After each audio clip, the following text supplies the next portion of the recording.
And welcome back to the Rap Thought Podcast. We are here for part 2 of Royce the 5'9's The Allegory.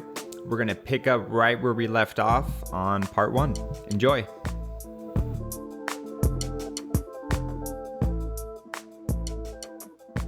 And on that black and white issue, that kind of goes for the next track with Eminem talking about how both blacks and whites, they're influenced by each other. I think you may have said this in the last podcast that we did, but I'm going to ask the question that you asked last time again, but has there been another genre of music that has brought different cultures and races and backgrounds together than hip hop? Is there anything closer? I don't think so. I think hip hop holds the title in that regard of a genre that brings so many different nationalities and ethnicities together into one space. Just think about where hip hop is across the world. If you go to Japan, hip hop's big there. They know hip hop. They're breakdancing. They're doing graffiti. And you go everywhere in the world, there's graffiti, and that started with hip hop. That was a hip hop thing. That was part of the elements. I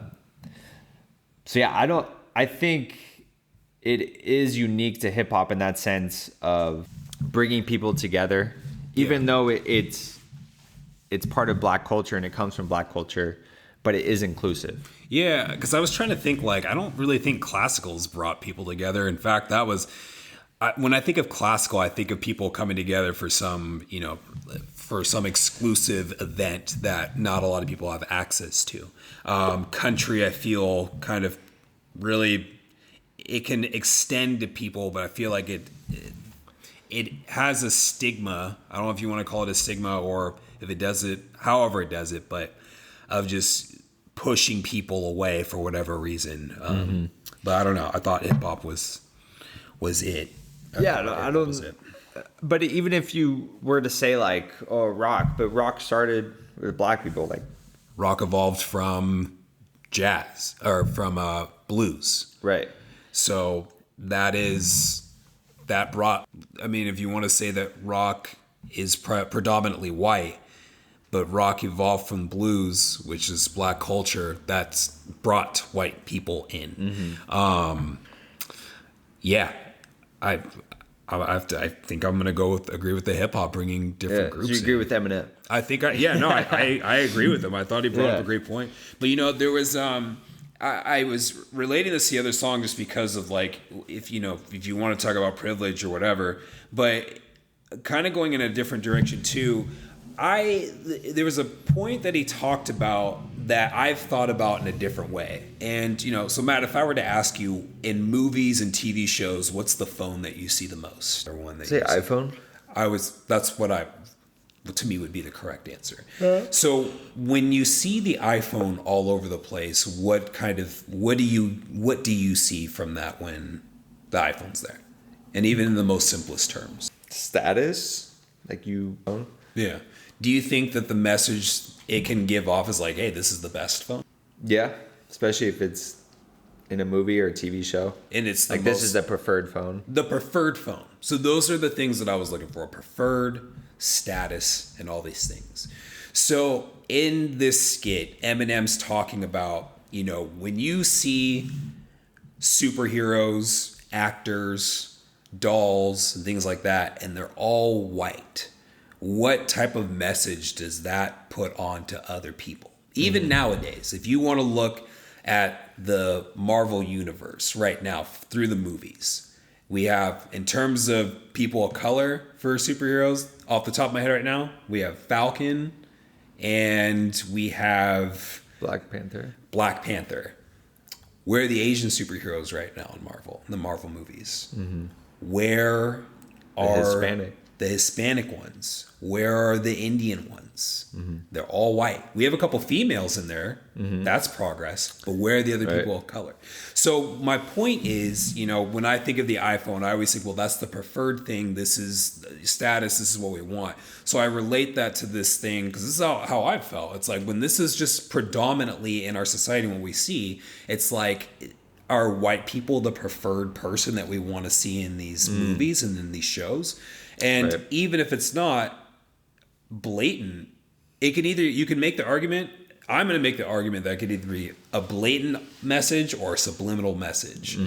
This is what we see. This is the preferred thing. This is what we want to see. This is easier.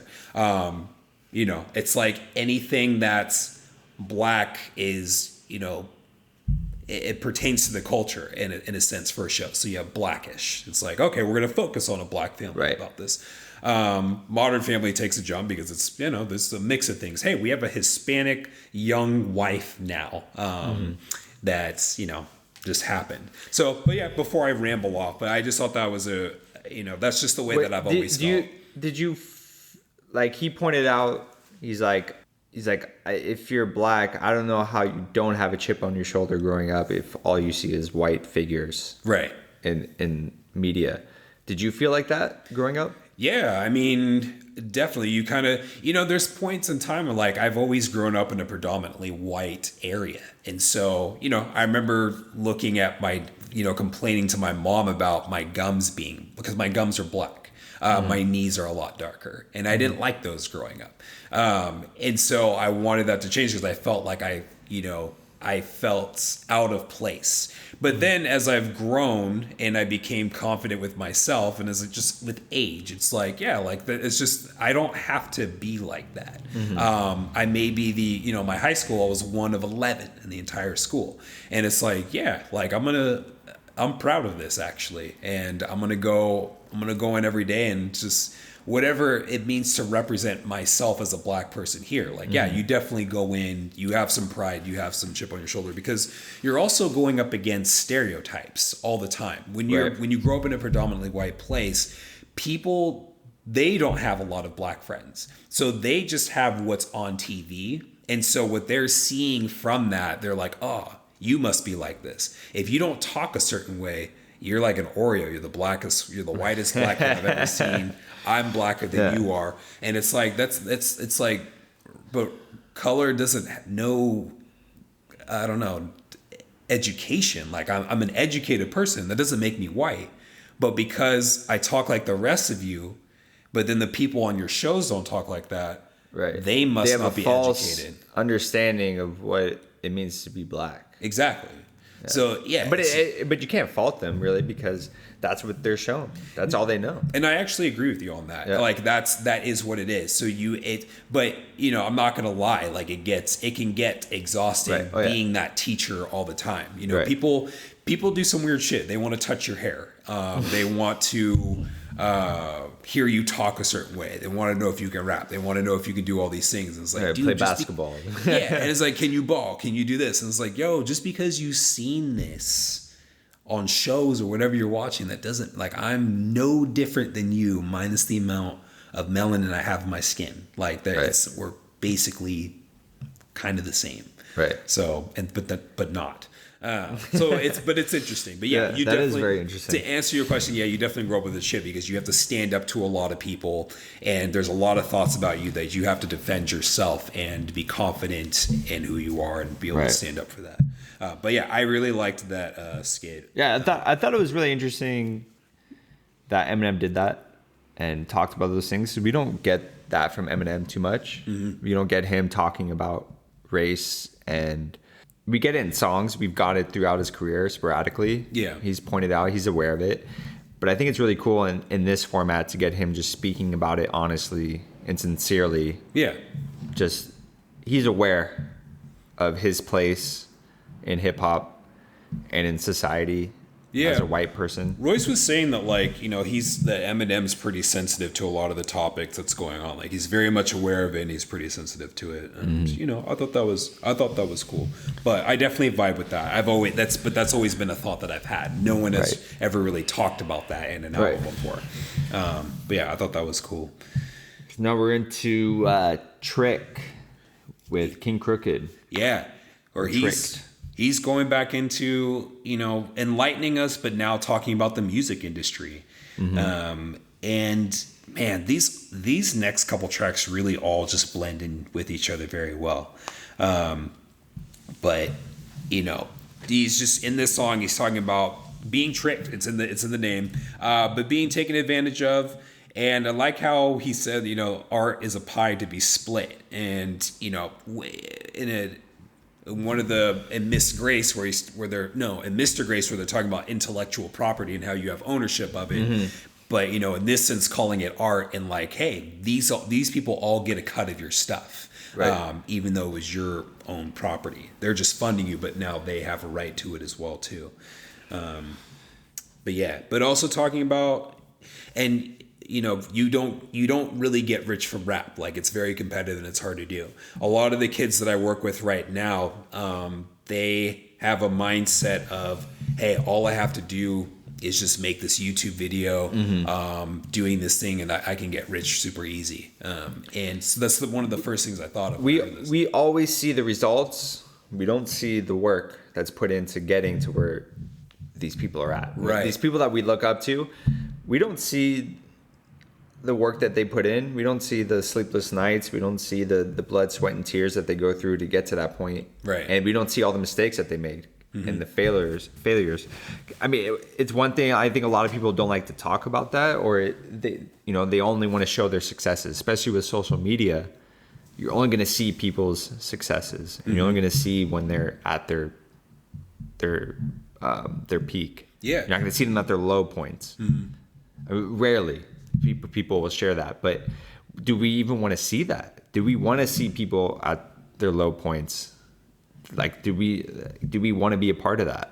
You made me think of Outkast and the whole world, because the whole world loves to see you sing the blues, loves it when you're in the news. But yeah, we don't want to see it, but if we do, we kind of like put you down and everything. But like you said, a lot of these people that made it big, whether if it's on TikTok or YouTube or whatever else, like you're right, you don't see the work that they put in. And so that's where, at least, speaking about the kids that I work with, where they're being tricked because they're not seeing what it takes to actually get there. They just think, if I put this video up, I'll be rich. I don't really need to finish school. I don't need to do all this unnecessary work. I don't have to, I don't have to measure all the sides of a triangle if I can just get this YouTube video up. So yeah, you're getting tricked. Yeah. And back to, talking about labels and the music industry, one of the lines he says is, balling off your budget, that's at your expense. Your A&R spending 5, they deduct in 10.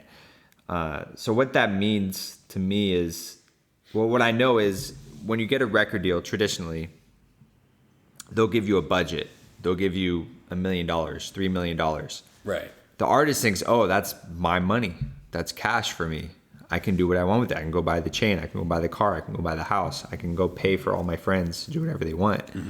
But really, in reality, that money is to make your album. It's to pay for the features. It's pay for the studio time, pay for the producers, pay for all of that stuff. And then you put out the album. You now have to pay that money back to the record label first. With the money that you make from your album, that $3 million that you got from the record label to make the album, your budget, you have to pay that back now. And I think a lot of young artists don't understand that concept, that the money that record labels gives to you, one way or another, they're getting that money back. Right. Maybe your album flops. They don't care. Put out another album. We need our money back. Right. Yeah. And it happens all the time. So he's really like educating in a not direct way, in an indirect way. He's saying, pay attention to what you're doing, and when a record label gives you a budget, that doesn't make it your money. Right. It's almost like record labels are banks. They're lending you money, and you got to pay it back with interest. And that's how you have to think about it. Yeah, and yeah, definitely. I mean, I like how he's not only educating the listener, which is normally just, I don't know, I guess I see that as just us, you and I, like we're just regular people listening to his album. But it's also, then there's his peers that listen to it. But I feel like you don't, maybe it's just me projecting, but it's like you don't really, I feel like rappers aren't really providing knowledge for their peers. It's like, well, you're going through the same stuff I do. It's nothing that you don't know. I'm going to give it to Matt and Brandon, they're not famous. But with that, like, he's providing knowledge to the up and coming people of like, right. keep your eye on. And that should be his role.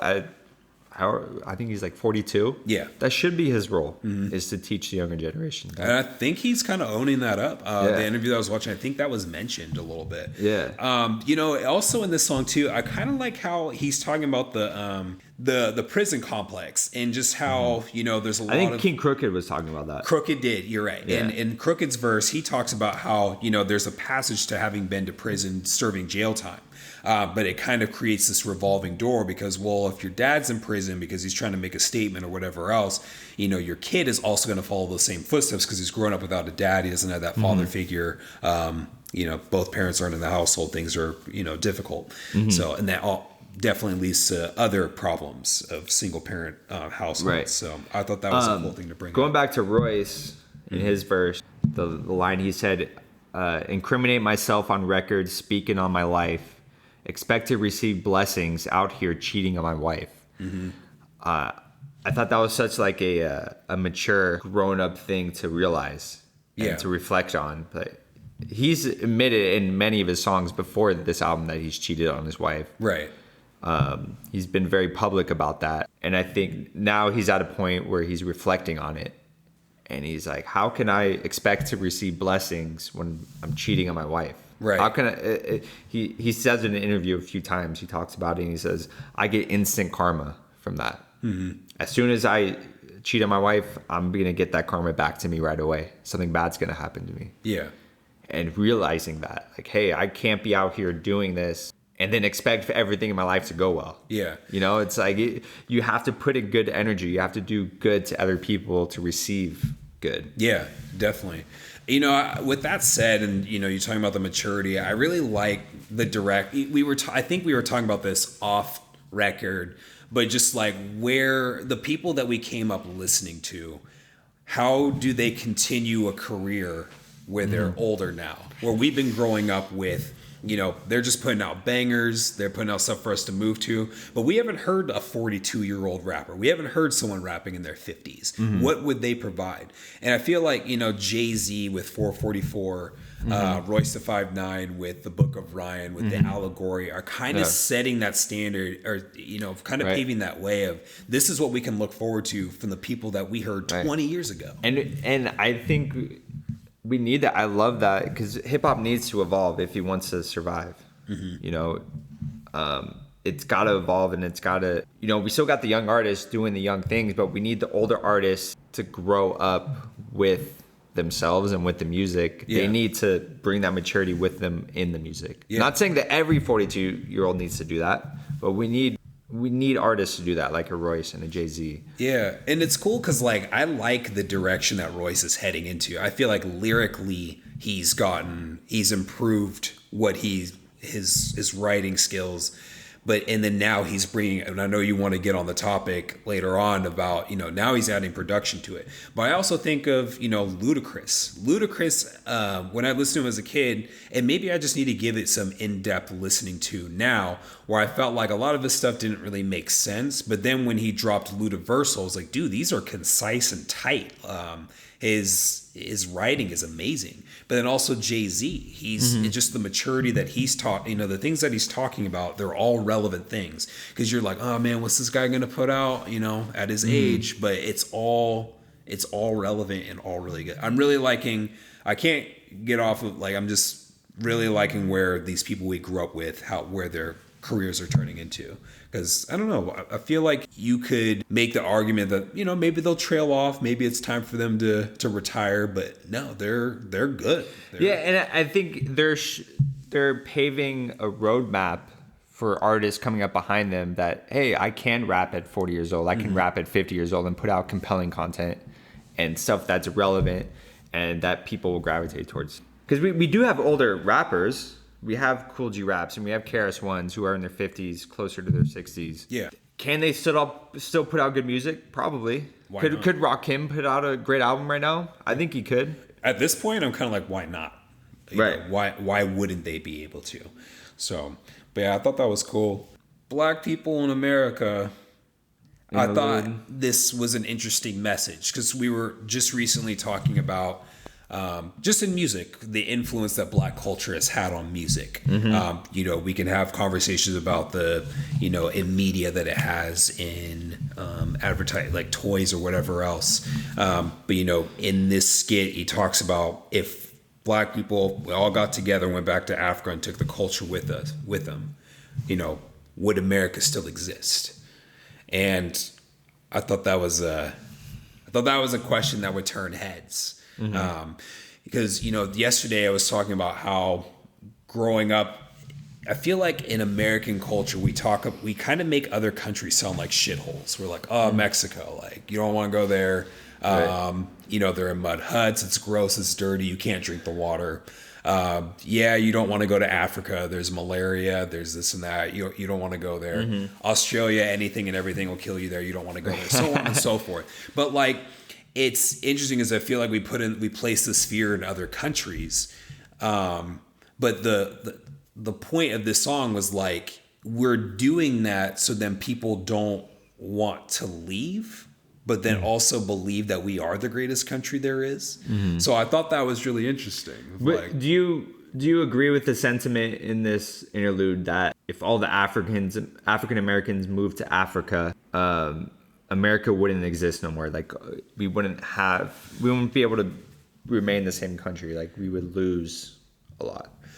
I mean, I do feel like there is a huge influence from Black culture into a lot of these things. I mean, I'll go to the kids that I work with again. Like right now, I mean, it's, for example, like dreads are cool. Like they're cool to have right now. Fortunately, I grew mine before the hype.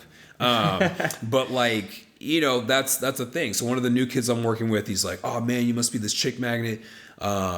I bet you can pull girls, this or that. So, inappropriate conversations that he should be having with me based on our relationship. Right. But anyways, it's still like he's into the hip hop culture and like, oh, would it be cool if I grew dreads? And it's like, probably not. But the thing that they're saying though is that if we all went to Africa, it would be popping over there. Like it'd be.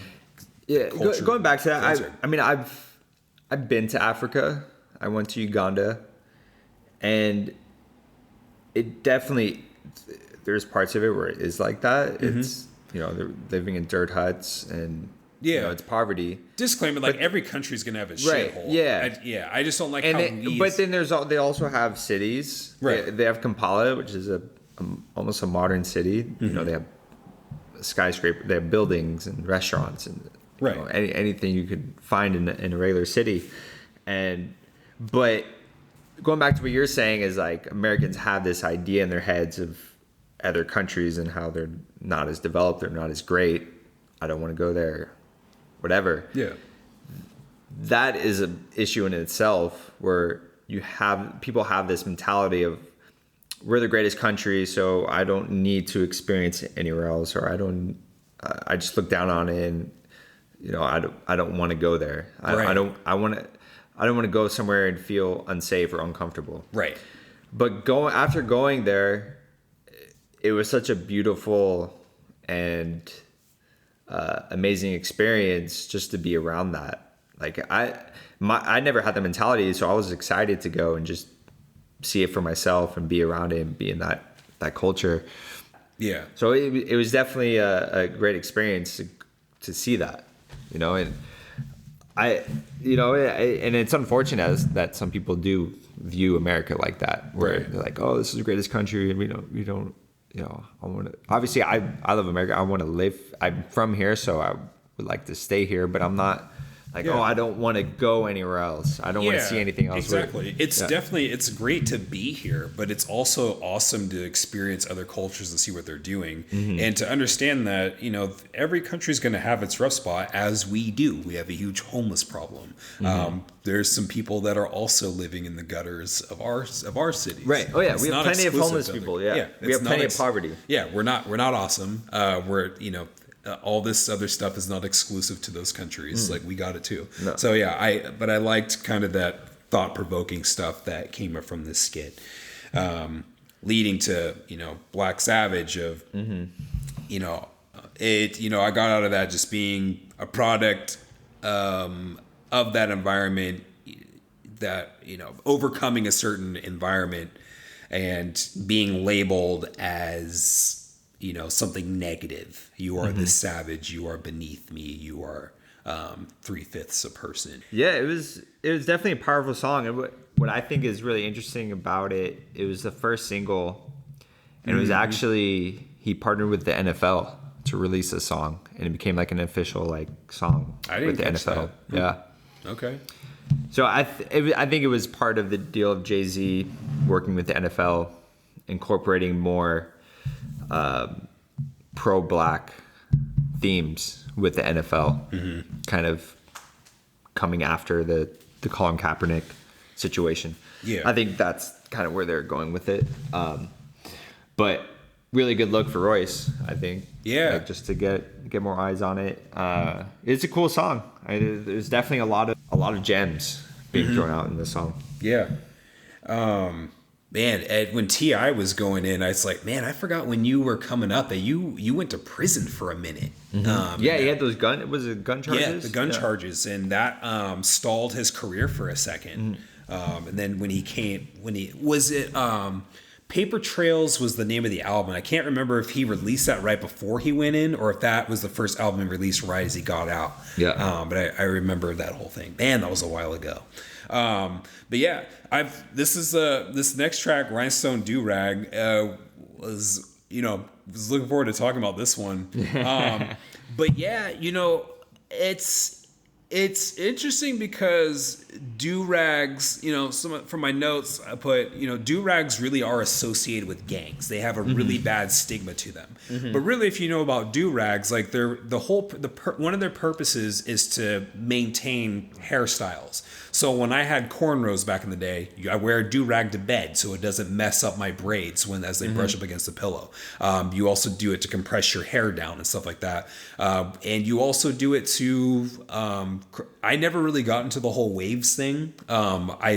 We naturally had them, but like do-rags help create, nurture them and stuff like that. So, with that said, Black culture, do-rags are a part of maintaining our hair. On the outside, if you don't use a do-rag and you just see these, people wearing them for whatever, it's like, yeah, that's this hoodlum is wearing this rag on his head. And don't forget Eminem wore do-rags. Eminem wore do-rags, and he has don't forget waves. that. He has no waves. The thing that I liked, and maybe I might be going into the next song a little bit, but he was talking about, it was a song, but he was talking about how, actually, before I go into that, sorry, the person that came, I had to Google this one too. And so there's this designer named Cheyenne Kimura, and she wanted to create something to kind of get rid, a little twist on the do-rag. So to celebrate Black culture and, quote, celebrate things that are misrepresented, misused, or criminalized. And so she came out with this rhinestone do-rag. I forget what the thing was actually called, but then Alicia Keys endorsed it. And so she's helping her promote it and everything. But in the song, or in the skit, Royce is talking about how, Martin and Malcolm died for your blackness. Died for your blackness, so you don't have to. I wore the do-rag so that you don't have the rhinestone do-rag, so you don't have to. Tupac and Biggie died for music so that you don't have to. But just kind of like paving the way for, hey, young generation, we already made these mistakes. You can start doing some other things. I think it's a little self-deprecation on Royce's part, because he wore the rhinestone do-rag and he's like, dude, what was I doing? That's he really did. Yeah, it was on his album cover. Yeah, a stylist gave it to him. It wasn't like he wasn't trying to be a thug or anything. A stylist just like, oh, you look good in this. Yeah, and he put it on, and like he was just following what the record labels told him to do. He wasn't being himself. Right. So he's like, I went through that, so you guys don't have to. Yeah. You don't have to listen to them. You don't have to try to follow a trend. Like, be yourself. And one of the lines I liked in this is, but even a jewel from a fool is still a gem. Right. So even a fool, like he's like, I was a fool and I did this, but because I did this, it turns into a gem. It's still a gem. Yeah, even though I was being a fool. Because he learned from a past mistake, and that's the whole message in this song. It's like, learn from what these people, what myself and these other people have done, and progress forward. Like, make improvements. Don't repeat all this stuff. And that's part of, again, like getting these people out of the cave too. Of like, be aware of that. There's already people that made these dumb mistakes, so you're good. But it's, you know, then we have the next song is Young World, where. And this I did put down as my favorite track. But with Vince Staples? Yeah. Vince Staples is cool. I have to check him out a little bit more. But, you know, the track's just basically telling this younger generation to be yourselves. You know, just be yourselves. As we were just saying, don't repeat the stuff we did. I like how, you know, in that second verse, how he's talking about, you know, I'm on parole. You know, parole still has me. There's kids that are dealing with student loans, but, you know, just stick with it and don't change for the world, you know, just do you. So I thought that was a pretty solid message. One of the other things that he points out is he's like, I took my first drink at Dr. Dre's home because I was homeless.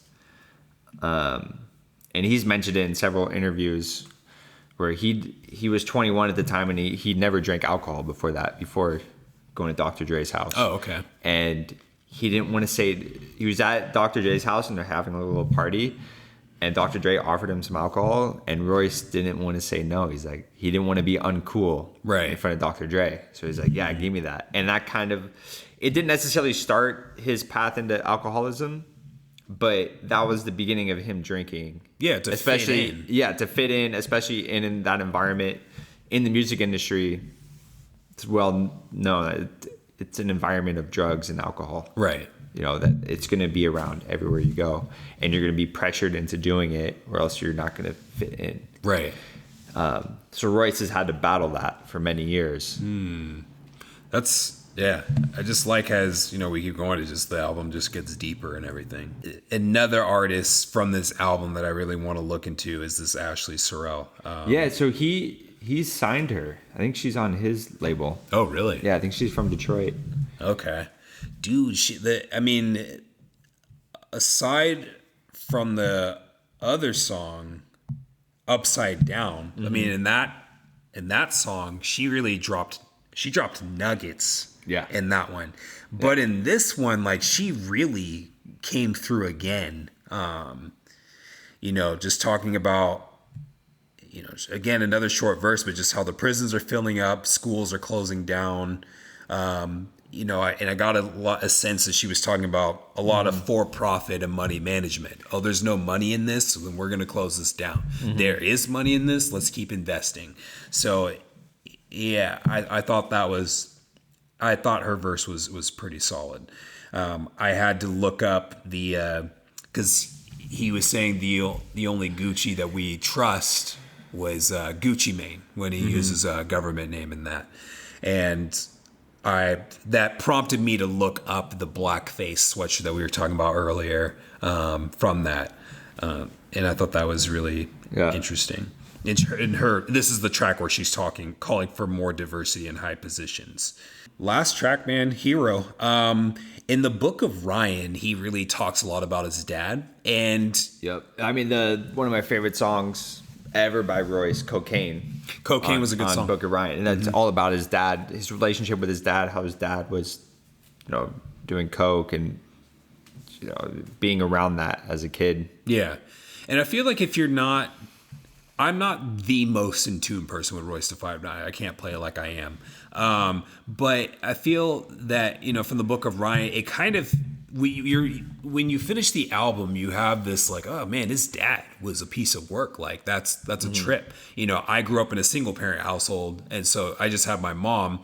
But when you think of if you had that other parent, what it would be like in terms of not struggling, things being a little bit easier.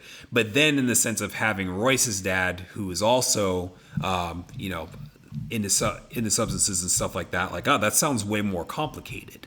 But here he acknowledges like, yeah, you know, like my dad, he had his ups and downs, but like I really looked up to him. He was a hero to me, and I wouldn't be where I am today if it weren't for him. So I thought that was cool. Yeah, he kind of like, he didn't backtrack, but he owned up to writing a song about his dad and like the hardships they went through. He owned up to saying, hey, that, I probably should have talked to him beforehand before I put that out there into the world, and to let other people in on that when he didn't have a choice and people hearing about it. But I think for Royce, it's like therapeutic for him to write about it. Yes. But he's just kind of owning up, like, I wrote that about my dad. I mentioned him a lot, and I put a lot of information out there.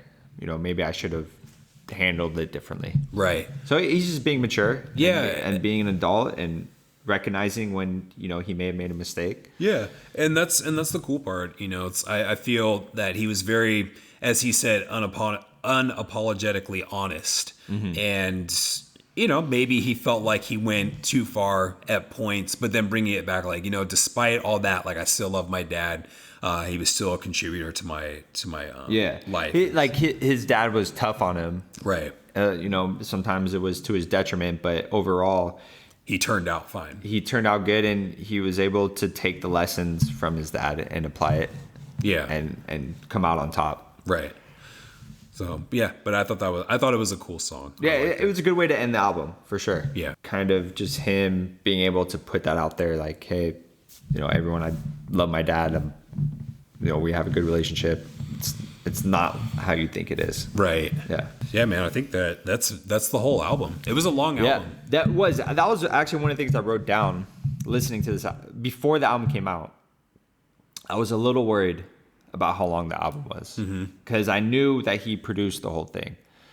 So I'm looking at the track, I'm like, there's 22 tracks, and he produced, this is the first time he's producing. Right. Can he put together an album that he produced every single beat and have it be interesting and have it be, make an album that's cohesive all the way through? I was worried about it. Because we've never heard him produce before. I mean, he had a couple songs at Eminem's last album, but that's it. Yeah. He's never produced before. Were you anticipating more of an EP? Like a couple tracks to kind of test the waters? No, I mean, maybe just kind of like test it out. But I was just worried about it being so long and it dragging on, or it losing its edge, or, kind of dropping off. Could he keep our attention for 22 tracks? That's a long, in today's age, that's a long ass album. I don't think a lot of people have the attention span for that, but right. Yeah, but yeah, I thought this was cool. I thought he did a great job, and I'm really looking forward to, future releases after he's really. Yeah. Well, let's talk about the production. Yeah. I think that's a really important thing to this album, where he produced every song as a new producer. He only started producing a year ago, 2 years ago. So he's brand new to it, but I think that him being an amateur beat maker almost helped him a bit, because he doesn't have a signature sound. Right. So every song on here is really different, but it all fits together. It fits together nicely in the sense of the whole project, but there's so many different sounds. Like going from Dope Man with that him sampling, he's sampling Summer Madness by... Cool in the Gang. So he's sampling Cool in the Gang, Summer Madness. Like he's flipping that classic sample. It's been used so many times, but just that he was confident enough to flip that. Yeah. And make a dope ass, like, kind of like funk track with like a swing to it. But then you go into like a beat like Upside Down or Overcomer, like so different than that. He has a pretty good range for putting out your first album that you produce. I don't know if I would expect something to be kind of more linear and all kind of to be the same. But then also too, it's not surprising, because you're putting in, hey, I made something like this, I also made something like this. I'll just kind of throw out a couple. I think he's just experimenting. He's experimenting with sounds. He's trying to figure out how this all works and how I can make my sound. Eventually, I think if he sticks with producing, he'll be he'll move into like a Premiere where he has a signature sound, or an Alchemist, or a Just Blaze, where you're like, okay, this is my sound. Yeah. And I can manipulate things to fit it into my sound. Yeah. I don't think Royce is there yet, but I think he's on his way. But it still works for this album in the sense that each song, it's not like we mentioned before, it's not a complete concept album. Every song doesn't fit into the whole concept. Some of them are just rapping tracks to rap, but that fits with the production in the sense it's not all just one type of production. Yeah. It's different type of beats, different types of sounds. Yeah, I thought I really liked the experimenting, and I just like how it all came together. I thought it was really cool. And it's just super impressive that, as we've been saying, he put together 22 tracks for his first album in less than a year, a little over a year. And it's really And with cool. the skits, I thought all the skits fit into the concept of the album really nicely in their own ways. Yeah. And listening to this album, it doesn't drag on like I thought it would before I listened to it. Yeah. I was a little worried, but yeah, it flows nicely. There's definitely, a little bit more higher tempo songs, a little bit more rapping, and then there's some songs where it slows down a bit and you got to like really pay attention to what he's saying. Yeah. It's a good mixture. For his first time producing a whole album, I think it's awesome. Yeah. It definitely, it had me engaged the whole time, and I'm definitely looking forward to the next project that he puts out. Yeah, dude, it's like, where does he go from here? Yeah. Like, yeah. But there's the thing is, I think there's plenty of places to go. He still has to, he hasn't mastered producing yet. Right. But he's really good at it. So I'm really looking forward to seeing what happens. Like we said at the end of Eminem's podcast, Music to Be Murdered By, if you haven't listened to it, go check it out. It's episode 2. We want a Bad Meets Evil album. I was thinking about now that we know Royce can produce, if they're both doing that, and they're both, Eminem and Royce producing together, do their own Bad Meets Evil album. Yeah. Dude, that could be dope. It would be awesome. He does say in an interview too that he's ready for that. It's just he's waiting for whenever Eminem's ready to do that. Right. Yeah. Whenever M slows down, which I mean, he might be touring for this album. Who knows? Yeah. That might take up a year. I have a feeling it's gonna come up. I have a feeling it's gonna be on. I have a feeling in the next 2 years, but I could be totally wrong. But yeah, man. Well, just put it out into the universe. Make it happen. I'm putting my energy out there. I'll do my dance later on. Or another Slaughterhouse album. Release Glass House. You think it gets released? No, I don't think Shady will release it. But you never know. What if Royce or what if Slaughterhouse comes together and they buy the music from Shady and then release it themselves? Man, even if like Royce, Crooked, and Joel just got if Budden, No, wanted to you stay can't do it retired- without Budden. No, I'm sorry. you couldn't. But if that did happen, even want to stay retired, I'd be okay with that too. Yeah, but Joe Budden's doing so well out of retirement, it doesn't make sense for him to go back to rapping. He's doing so well with his podcast and with his TV show and whatever he's doing, but he's doing great at it. I don't think he's motivated to go back into rapping. Yeah. But he has a lot of unreleased material, like Slaughterhouse. Like they could just put out those tracks. Yeah, they could even put though out- it doesn't make sense financially or like whatever, like artistically, it doesn't make sense. Dude, put those lost tapes out like Nas did. Yeah, Just yeah, you'd have to call it something like that. Yeah, just do something like that. Not a new album. Yeah, so I mean, in terms of replay and whatnot, where do you stand? I think there's a ton of replay because there's so many clever. It's like Eminem. Royce obviously is very similar to Eminem. There's a lot of clever lines and references that you're not going to catch the first, second, third, or fourth time. Right. There's a lot to unpack here, and we've been talking about this and we've been unpacking a lot of stuff, but we could have unpacked a lot more. We didn't unpack everything that's on this album. Yeah. Which adds to the replay value.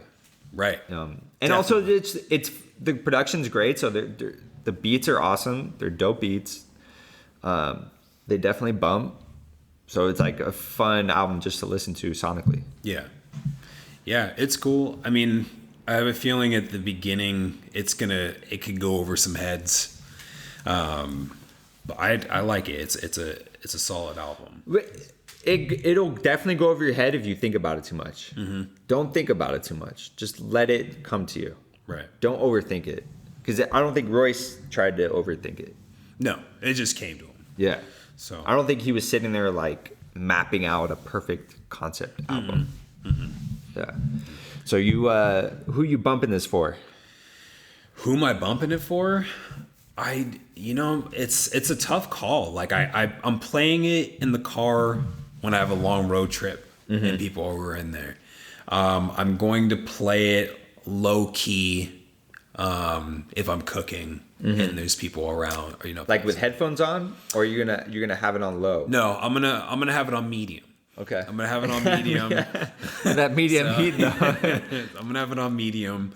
And, just listening to it. I don't see me like playing it for a group of people, only because no one's just going to sit there and listen. Everyone's going to be chatting and it's going to be just background noise. If I would want to play this for someone that would want to listen, because it's a solid album. And it's just kind of cool just to see someone's evolution. Like, dude, this is someone that's like been rapping for a long time, but now they're producing, and like just check out how this project turned out.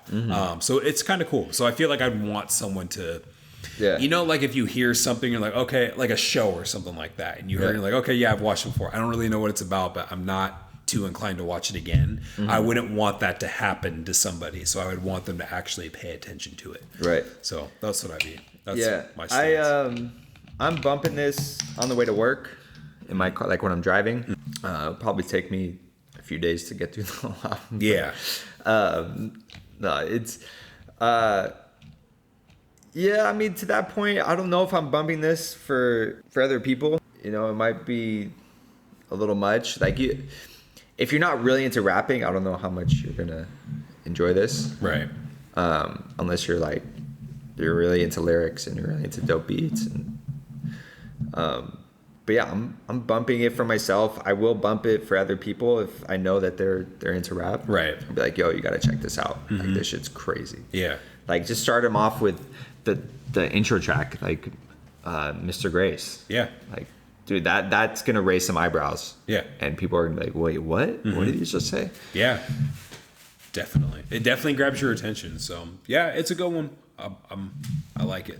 So yeah, so definitely subscribe to the podcast wherever you listen to, Spotify, Apple, Google, Stitcher. Hit us up on social media. We would love to hear from you guys. And yeah, those are our rap thoughts on Royce the 5'9's The Allegory. Yeah. Thank you for giving us a listen, and looking forward to chat with you guys on social media. Yeah, we want to hear your rap thoughts. Yeah.